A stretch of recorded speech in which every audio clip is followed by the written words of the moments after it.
Hi guys, and welcome to every episode of Famiglia Guy Season 19 Reviewed.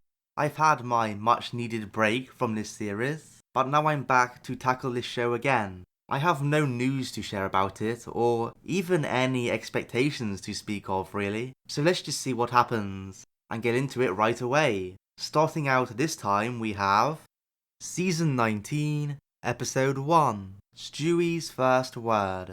At church, Stewie lets out an expletive which is heard by everyone. Lois finds herself shunned because of his behaviour, so she sets out to find the source. My favourite cutaway was Cleveland being able to determine the contents of anything just by shaking it.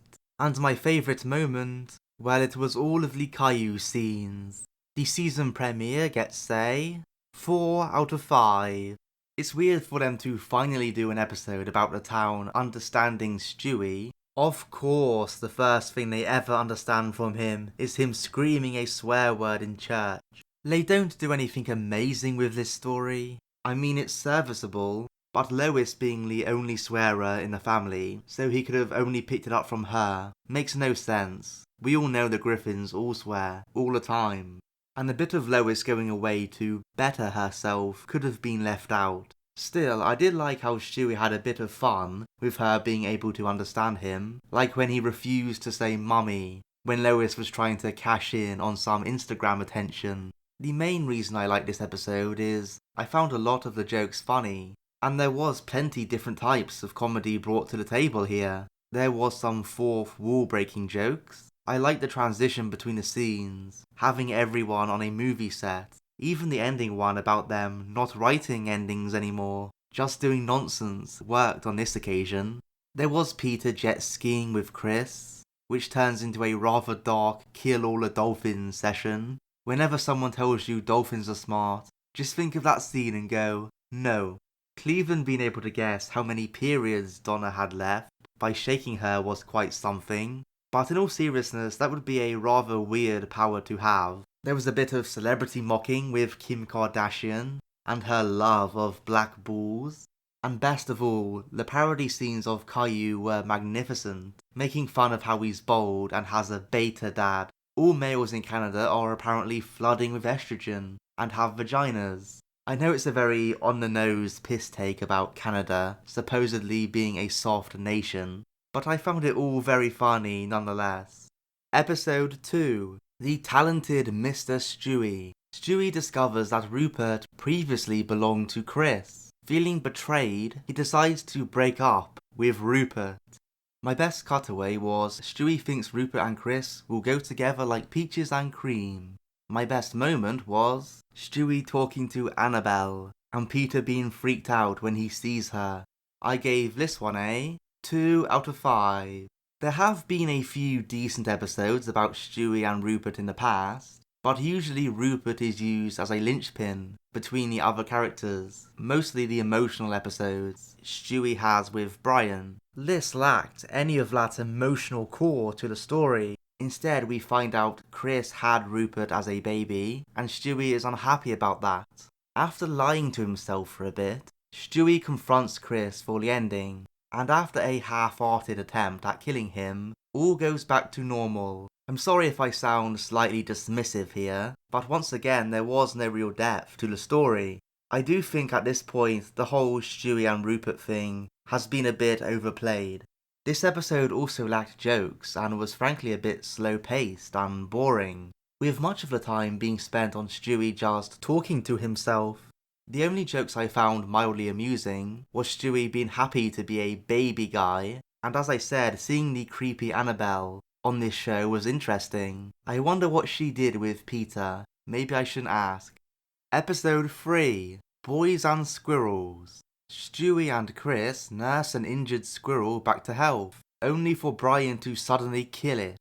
My best cutaway was death, as it is in the Rocky movies, where the guy gets rolled into, the mausoleum, and Rocky thinks he's getting filed away. And it turns out he actually is, because Jews don't die, they just depreciate in value. It was the only decent cutaway here, really.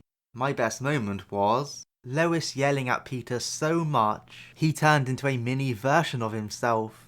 This one gets a 2 out of 5. First off, it's just odd to be getting another Stewie Chris story again so soon, but they could have made it work. Them taking care of a baby squirrel together, after Peter cut down a tree, had the potential to be wholesome. However, you just knew, from the moment that cute little squirrel appeared on screen, that it would be killed off in some kind of gory way. Brian being the one to do it was also a bad decision in my opinion. Of course, in some ways you could argue it's a dog being a dog, although not all dogs would randomly kill a small animal like that, of course. I'm assuming Brian never knew how important the squirrel was to Stewie and Chris. If he did, then he's just being a dick, for no reason.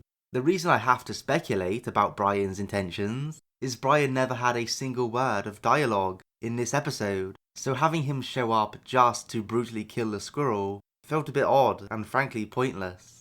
As did all the relationship type counselling Stewie and Chris got off the back of it. Add another weird line about Stewie molesting the squirrel, and it's all a bit pants. Peter growing taller after getting some kind of massage from Dr. Hartman was again odd, but at least Lois listing his faults, getting him to shrink, was mildly funny. As far as the jokes go, the saran wrap cutaway I imagine is the most contentious one, simply because it went on for like 2 minutes. It was relatable in fairness, and had it been for like 20 seconds, I might have liked the gag. It just got stretched out far too long. Episode 4, Cutaway Land. Peter and Lois get trapped in a cutaway and the rest of the family go to find them. My favourite cutaway out of the 11 that were here in this cutaway episode was Peter trying to get through all of Joe's annoying voicemails. And best moment was Meg killing the cutaway Hitler. This one gets a 3 out of 5. As bizarre as the setup to it was, doing an episode focused on some kind of mysterious cutaway land was a decent idea, especially since the show has been lacking in cutaways lately. It was all set up by Lois and Peter's desire to have some alone time, but instead their alone time is in some kind of creepy, different reality. They never really took advantage of this to explore their relationship, or have them, actually miss their family or anything, and the revelation that it was all a dream kind of lessened things. I would have been quite happy with there being some kind of weird cutaway reality. We already know weird universes do exist in canon. At least most of the used cutaways were iconic ones from the show. I especially enjoyed hearing Joe's voicemail again, with the brand new edition of Cotton Eye Joe, and Meg being the one to kill Hitler was a rare badass moment for her. This ended up being okay, but I feel could have been even better had they committed to the premise more. Episode 5, La Famiglia Guy. When Joe invites Peter to become Susie's godfather at her christening, he lets the role go to his head. There was only 2 cutaways here, but the best out of them for me was God's father, and my best moment was everyone's elaborate Godfather-esque murders of Brian. I gave this one a 3 out of 5. At least they tried to go all in on Peter's new mobster life. It is just like Peter to take being a godfather as being a member of the mafia, although I thought he didn't like the Godfather. Anyway, I think what we got was a mixed bag here. Some moments I enjoyed, others fell flat. The drama is what fell flat mostly. It was hard to care about the mob threatening Peter, when we all know it would turn into a farce. And sure enough, the ending was a mess of a supposed standoff, with Joe and Peter being equally incompetent at going undercover. A good amount of the mob-related jokes worked for me though, thankfully. I liked Peter's cat with the muttly laugh, and Peter just trying to fit the profile of a gangster was decent by itself. There was the odd minor reference to the Godfather movie, but honestly, not as many as I thought there would be. If anything, they seemed more intent to throw in a bunch of joke predictions about various Republican politicians hanging themselves. None of them have come true as of yet. By far the best thing about this was the mafia murders Peter, Quagmire, Stewie and Lois commit on Brian, especially the ending one, where Lois brutally chucks him in a wood chipper. Obviously you can't really call it funny or anything, it just stands out. Episode 6, Meg's Wedding. Without a date for the school dance, Meg decides to go hang out at the bowling alley. She strikes up a conversation with Bruce, and to everyone's shock, the two are soon planning to get married. My best cutaway was Peter's new look, and best moment was Peter's tiny arms. This one gets a 2 out of 5. Just didn't like it. Everything here felt forced and stale. Meg and Bruce were never going to make it as a couple for obvious reasons. So what exactly did we have? The conflict between Bruce and his parents? Well, I don't care about those characters very much. Sure, the message about acceptance was fine, but as Stewie said, it might have actually had some punch, had it been like 20 or 30 years earlier. Peter getting his arms ripped off was weird. The visuals of his arms, slowly growing back, was mildly amusing, but to be honest, they should have gone deeper into the wackiness if they were going to do this, because sadly, the subplot ended up joining the rest of the episode in feeling mediocre. I found the jokes here lackluster too, a lot of suicide jokes, in an attempt to be edgy, and a lack of creativity in general, nothing else to say. Episode 7, Wild Wild West. Peter persuades the late Mayor West's cousin to run to replace him as mayor. There were no cutaways here, so that's an easy one. My best moment was Wild Wild West's iron mustache. This one gets a 3 out of 5. This mainly existed to introduce the character, Wild Wild West, who will now serve as the mayor of the town going forward. It's nice to have a new permanent mayor in place, I guess. I mean, he is a stereotypical hard-man cowboy whose personality seems to revolve around his voice, but Sam Elliott does provide a good voice for him, so it's not too bad. I was not into the mayor campaign stuff, mainly because I didn't care about the librarian at all. I know she is meant to be annoying, but that doesn't make me feel better about having to listen to her annoying voice and lame cringy jokes. There wasn't much satire or anything really. As I said, this really was just an excuse to introduce a new character. Now, despite my negativity so far, there were still a few moments I liked, even with the lack of cutaways. Peter mentioning Reddit, and the real life discussions people have about how many people he has killed was pretty cool. Those type of discussions do go on in like the online fandom of shows. It's part of the nerd culture, I guess. So it's cool to see the show recognise that. I do have a soft spot for when shows reference some fan discussions. Morgan Freeman expressing his regret about being in Ted 2 was also another nice real life joke. But my favourite of all was how Peter could not tear off his mustache, even with a chainsaw, as you can see there. In fact, all the mustache jokes here were reasonably decent. Episode 8, Pawtucket Pat. Brian discovers that brewery founder Pawtucket Pat stole his recipe from Native Americans and killed them. This causes a debate about whether his statue should be taken down. My best cutaway was the biggest thing since Horton hears the Who. And my best moment was the applause in the background after Stewie says that immigrant children shouldn't be separated from their families. This one gets a 3 out of 5. This had a coherent plot they followed through with all episode long. The whole debate about whether we should be tearing down statues of questionable people from the past is nothing new, so they did not attempt much satire, but the bits they did attempt was fairly standard stuff. I personally don't care about statues one way or the other. Keep them up or tear them down. Makes no difference to me or my life. Still, Brian doing this independent journalism, finding dirt on the beloved town hero, was interesting. Kind of gave me Lisa the Iconoclast vibes. It certainly never ripped it off or anything though, because like I said, this plot is not original to begin with.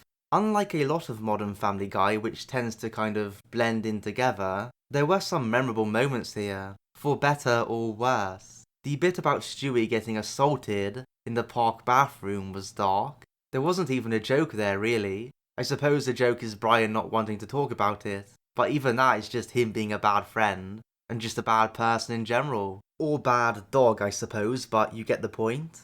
I didn't hate it to be honest, but it was like, okay, didn't expect the scene to go there. Things I were more clearly positive about were the jokes about Hollywood. Both the observation of how a conservative switching to being more liberal is automatically considered good character development, and how the opposite very rarely seems to happen in movies.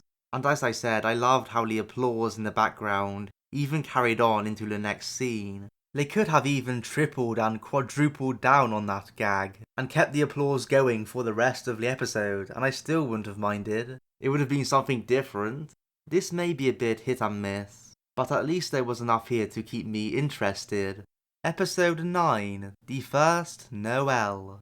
Lois decides to leave her family on their own over Christmas to see how they would do. At first they struggle, but end up having a good time, much to the annoyance of Lois. My best out of the two cutaways was the Ring doorbell camera, and my favourite moment overall was Lois's face morphing into the Grinch sneer. This Christmas themed episode gets a 3 out of 5. Lois getting all stressed out over Christmas goes all the way back to the early days of the show. This was not a total recycled job, however, because it was set up more like Lois is testing the family to see if they could function without her. Turns out they managed to function just fine. They managed to make quite a nice Christmas, and in fact seem to be bonding more than ever before. When have you ever seen Peter and the kids say I love you to each other earnestly before? Of course, the unlikable part about Lois is that she was secretly hoping they would fail to kind of validate herself and how important she is, so she can't quite cope, knowing they can be fine without her. So she goes into her psycho mode and steals all their stuff. This was a bitch move for sure, and she never comes clean about it, even for the ending. This is because the family managed to get through to her by telling her how much she means to them. It was a change to have a happy moment between the family, but given all Lois did earlier, it did feel a bit cheap. The jokes here I found decent, maybe slightly above average. They set up a lot early on, which they came back to later. The cheating numbers was one. Quagmire trying to hide his 3 out of 10 looking date was another. The biggest one here though were the names Quagmire and Lois came up with in a panic. They really are trying to lean in to Quagmire's more lonely side in these last few seasons, aren't they? And as I said, Lois giving the Grinch look while stealing the presents was great. Her face seems to mix with the Grinch's surprisingly well, maybe even disturbingly well. Episode 10, Fecal Matters. Peter goes to work at the hospital and winds up with the giant chicken as a patient. Meanwhile, Brian starts acting like a cat. There was only one cutaway here, and it was Peter using the last piece of bread to squash a spider. It was okay, I guess. My best moment was Meg secretly being an X-Man. This one gets a 4 out of 5. Like the last few episodes, this one again tries to have more of a clear focus on the characters. This time it uses Peter's inexplicable new job as a doctor to look into his relationship with Ernie the giant chicken. At first, Peter is happy that Ernie is on death's door, but after Lois plants the seed in his mind, he soon realizes that he loves having the rivalry. I totally buy that Peter revels in and thrives on the excitement of getting into all of these grand fights, and even the trepidation that he might bump into him at any time seems to give him a rush. So because of all this, he ends up saving Ernie's life by giving him some rather unconventional CPR. This was obviously nothing too serious, but I think seeing how Peter feels about these weird side characters in his life in a strange way helps out with the show's world building, even 19 seasons in. The side plot had Brian pretentiously acting like a house cat, because that is apparently 1% of his DNA. It had the odd good moment, and it was fitting that Quagmire was the one who challenged him about it, given he is both a cat lover and a Brian hater. Brian jumping off the roof to try and prove his cat credentials, while stupid, deserves some credit for bravery. Other notable moments I liked was Ernie's wife leaving him for another bigger chicken, especially the line, "Holy moly, that's a big cock." That's definitely one that can be taken out of context. Meg casually going slow-mo to mess with her family, X-Man style, was very random but in a cool way. It's always good to let her have her moment. We even get a rare appearance from the sunroom, so what's not to like? Episode 11, Boy's Best Friend. Brian gets a new girlfriend, but doesn't get on with her son. However, he wins the boy over when he saves him from some bullies. My best cutaway was Peter pretending to be impressed by Quagmire's big green grill. And best moment overall was just the bits with Brian bonding with Kyle. This one gets a 5 out of 5. It's rather surprising. I didn't have great hopes for this at first. I expected it just to be another example of Brian dating some bimbo while being a dick to her kid or something. They had some tense moments at first, but after Brian got the bullies off his back, Kyle seemed to open up to him. Them bonding actually made sense. Kyle clearly doesn't have a positive father figure at home, so him latching onto Brian is what you would expect. As for Brian, he clearly does have some regret deep down at his lack of relationship with his own son, so yeah, I buy that he wants to spend some time with this kid. Him still making an effort to do what he promised and go to Kyle's Pinewood Derby competition, even after his mum dumped him, is a rare bit of good form for him. It's just rare to see him being a good person for the right reasons. Obviously he's not a force for good overall still, but just taking this as a one-off episode, it's nice. What else can I say? Am I meant to never give credit to a Brian episode ever again, just because of past episodes? No, that's not the way I do things. I think the character writing here was fairly good, therefore I will praise it. I can't imagine this will last past this episode, but I was glad to see them end on good terms, with Brian doing some babysitting. The subplot was a little bit of fun. Sure, the guy stealing Joe's classic car and destroying it wasn't great from them, but Joe never cared about it anyway, and it did produce some funny moments, like them distracting Joe with the all-important Wi-Fi call, and Peter assuming Cleveland hotwired the car. Even the creepy 1950s songs were funny. I like how the lyrics got more and more obvious in their perversion as each new song played. My favourite joke of all though was the pretentious Quagmire bragging about his new high-tech grill and stereo system. Peter was being a normal human being, just wanting a burger or something to eat.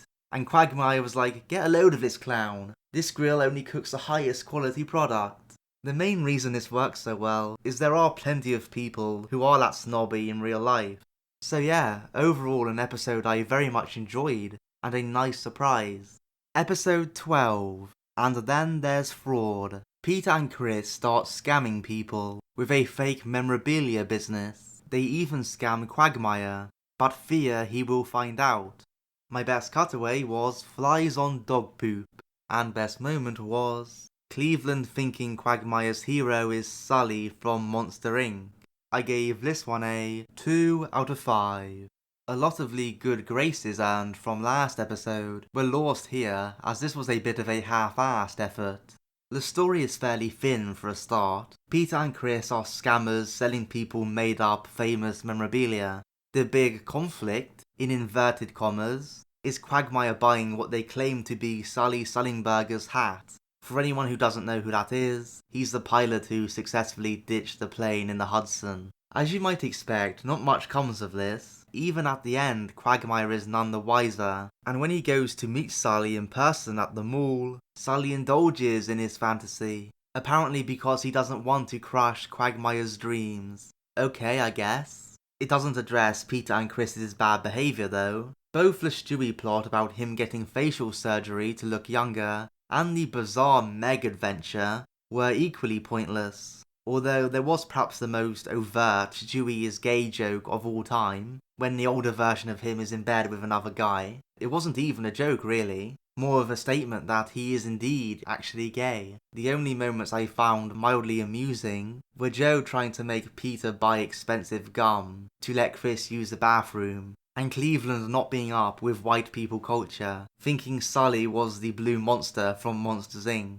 All of this was overshadowed though by this episode's biggest problem, the filler. Them repeating the same joke was one thing, but the whole Hudson segment was quite another. A good 3 minutes of episode time was used up there. You thought Conway Twitty was bad. I would take him over this any day. Episode 13, PeTerminator. Stewie and Brian get hunted down by a Terminator version of Peter. When they travel through time to see who sent the robot, they are shocked by what they uncover. My best cutaway here was Peter getting into cosmetology school. And best moment was the Peter Terminator fighting against the Lois Terminator. I gave this one a 4 out of 5. This was on the lower end of a 4, but given it was a Stewie Brian episode and had some funny moments, it got there. The Terminator stuff fits the show quite well. I'm surprised it took them this long to do it.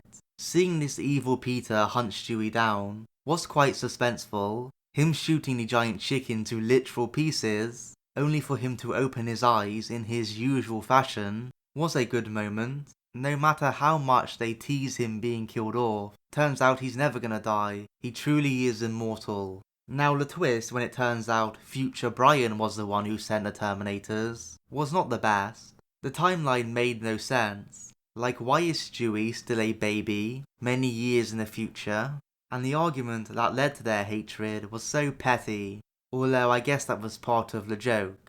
There was again a ton of Stewie gay jokes here. He seems desperate to get it on with Brian. I can't say I find those jokes particularly funny, but the show does seem to be going all in on them lately. Thankfully, the episode makes up for all my gripes, with a lot of good moments. I like the jab at Rick and Morty, stealing stuff from them, so they stole something back. Terminator Peter's version of Bird is a Word. Even the intro was well done, in a vaguely horror style. Episode 14, The Marrying Kind. Stewie gets his own mail-order bride from Ukraine. Meanwhile, Peter and Chris get hooked on hotel breakfast buffets and pretend to be staying at various hotels to eat them. My best cutaway was Peter sneaking into Bryan Singer's birthday party, and best moment was almost the entire side plot, to be fair, with Peter and Chris's obsession with the complimentary breakfast buffets. This one gets a 2 out of 5.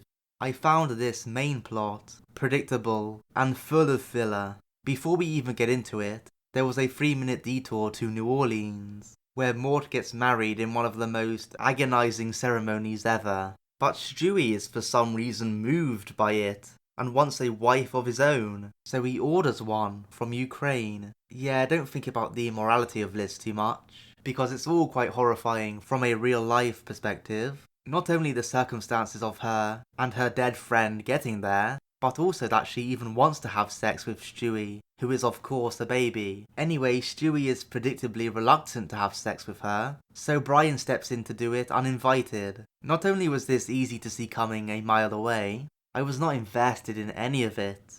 The subplot of Peter and Chris pretending to be guests at various different hotels to greedily scoff all the buffets was entertaining at least. They seem to bond a bit doing it, and if you can get away with it, it does seem like a pleasurable thing to do, to be honest. The glutton in me thinks that, anyway. Not so many good jokes here in my opinion, too many drawn out ones, and even drawn out songs. Meg being irritated by Lois was amusing. Meg seems to be getting more and more temperamental as these seasons go by. Episode 15, Customer of the Week. Lois tries to become Customer of the Week at her favourite coffee shop. After she keeps getting snubbed, she slowly becomes unhinged. My best cutaway here was Lois agreeing to pay for a cup of coffee for a soldier overseas. The gag being that it distracts him from defusing a bomb and it blows him up. My best moment was Lois washing the dishes as the cops close in on her. This one gets a 4 out of 5. This was a strange episode, but I liked it a lot more than you would expect. They went all in with the focus on Lois, and how much of a deranged, bad person she can be, which is of course contrary to how she calls herself a good person, no doubt trying to convince herself. I think what helps this feel somewhat absorbing is that all of her bad actions stem from her boredom of her life at home. Her day-to-day life is so boring and mundane that she has to find meaning elsewhere. even if it's something as trivial as winning a Customer of the Week at a local coffee store. Seeking validation like that is ever so pathetic, not least because they mostly give out those type of awards to new customers. It's mostly a gimmick to try and get people coming back. Now this episode gets quite dark in places, with Lois causing car accidents and keeping people captive. All of this is fine and works in the context of the story, but what really made me enjoy this was the little interactions between the characters, like Stewie giving the seal of disapproval to everything Lois says when they are in the car together, and Lois talking to Kyle's roommates after tying them up. And as I said, the scene of Lois getting arrested was well done. It felt very atmospheric, with all the lights of the cop cars slowly emerging over her face, and how she's just like, okay, just accepting her fate. As I say, this was a strange, unique episode, which I'm sure is somewhat divisive, but ultimately it's memorable, which is more than can be said for most modern Family Guy episodes. Episode 16, Who's Brian Now? Brian finds out he had a previous family. When he goes to meet them, he finds they are well off and well educated, making him question his relationship with the Griffins. My best cutaway here was Lois remembers the time Chris auditioned for Stanley Kubrick. My best moment overall was Chris totally freaking out when Stewie tried to start some banter with him. I gave this one a 2 out of 5. In the main, this was a dull episode, but there was the odd good moment here and there to keep it from being horrible. The revelation of Brian having an old family before he got lost didn't make much sense from a continuity perspective. I guess it was after he grew up on the farm and before Peter found him on the street. They do reference Peter finding Brian, but it's just not convincing that he had no recollection of his previous family. I know I shouldn't care much about continuity in Family Guy, but they are the ones who brought it up. I would have almost preferred they ignored all previous episodes. Anyway, the annoying family were somehow even more pretentious than Brian, and were a total bore every time they were on screen. It was also obvious Brian would go back to the Griffins in the end, and it's not like there was any emotional impact to make it worthwhile. As promised, I will share the moments I did like. Stewie putting Brian right for calling himself the smartest member of the family was much needed. Brian hasn't created no time machine. Then there's a Roadhouse callback. And as I said, Chris going off on Stewie for saying Cool Whip wrong is so like him. The way he swings him around is so over the top. Much better than an SNL bit. But there was some filler and mediocre jokes to go with these. So a 2 was the best this was ever gonna do. Episode 17, Young Parent Trap. Pete and Lois are mistaken for a younger couple. They decide to embrace this, but Chris and Meg are determined to show them as frauds. My best cutaway was the guy in Africa doing Peter's knee thing. And my best moment was Peter making himself throw up over the table.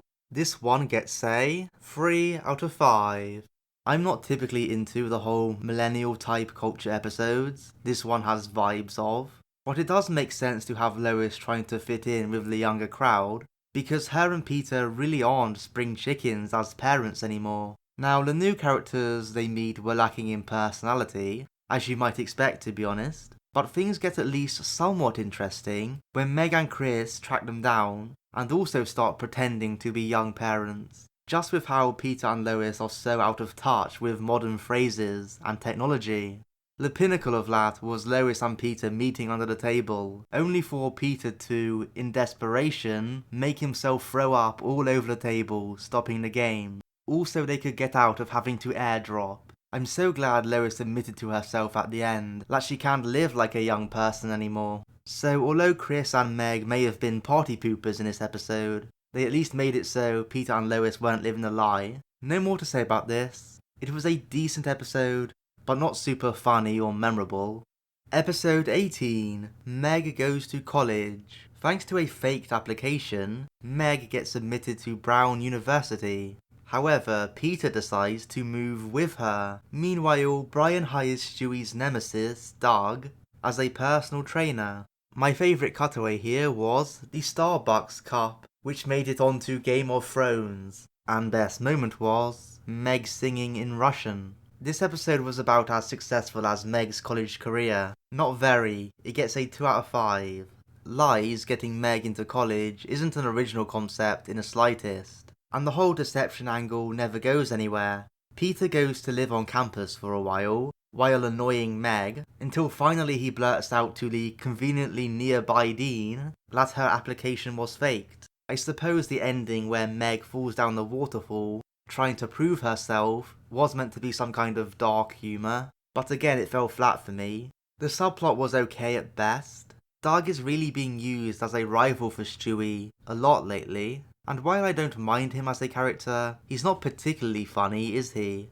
Brian getting him as a personal trainer was surely just a up yours to Stewie though. Why else would he hire him? A child. He's clearly not learning anything. The jokes here were more misses than hits. I did not care for the Principal Shepherd and Peter romance ones, but the Blue's Clues reference with the dance was another nice pop culture reference to go with the Starbucks Game of Thrones one. Meg singing in Russian was also a decent moment. Still not enough to make this good or even average. Episode 19, Family Cat. The Griffins let Meg adopt a new cat, which Brian claims to be evil. My best cutaway was the time Peter and Quagmire went on a ride at the amusement park. And my best moment overall was the ending. This one gets a 4 out of 5.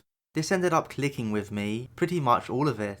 Even the Act 1 setup of Pete and the guys getting into property renovation. I'm not into those type of shows myself, but my mum and a lot of my family are, so I have seen a lot of them, and they capture the vibe of them quite well. The family getting a cat might not seem that exciting, but they gave Pouncy a real level of mystery, which makes it more compelling, especially the bits where she reveals she and all cats can talk like Brian. Turns out she was using Meg all along, and trying to turn her into some crazy cat lady to look after all the stray cats in the neighbourhood. Brian and Quagmire save her in the end, with Quagmire making the sacrifice to become the crazy cat lady himself.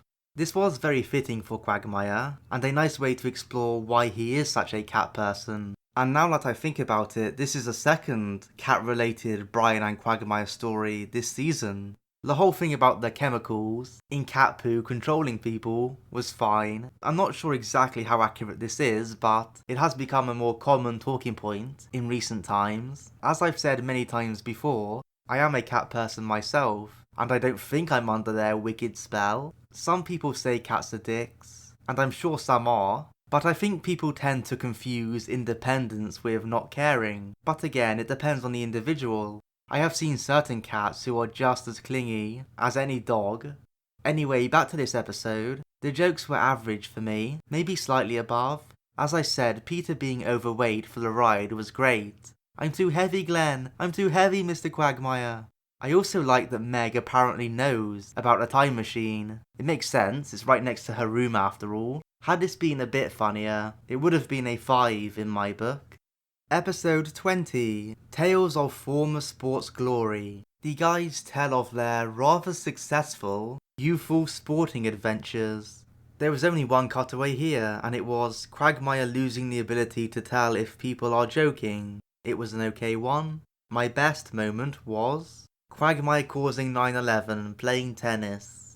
The season finale gets a 4 out of 5. This was a good episode, despite me not normally wanting them to keep adding crazier and crazier backstories to characters. This was all in jest, really, so it's best to not even regard it as canon, and just enjoy the silliness of it all. And the episode made it easy to do that, as it was full of clever, funny jokes. There were a few in Cleveland's baseball story, like hurricane season running from February to January, doing hundreds of dollars in damages. Castro and his chronic fatigue syndrome. For anyone who doesn't know, the green outfit he wore was called a fatigue.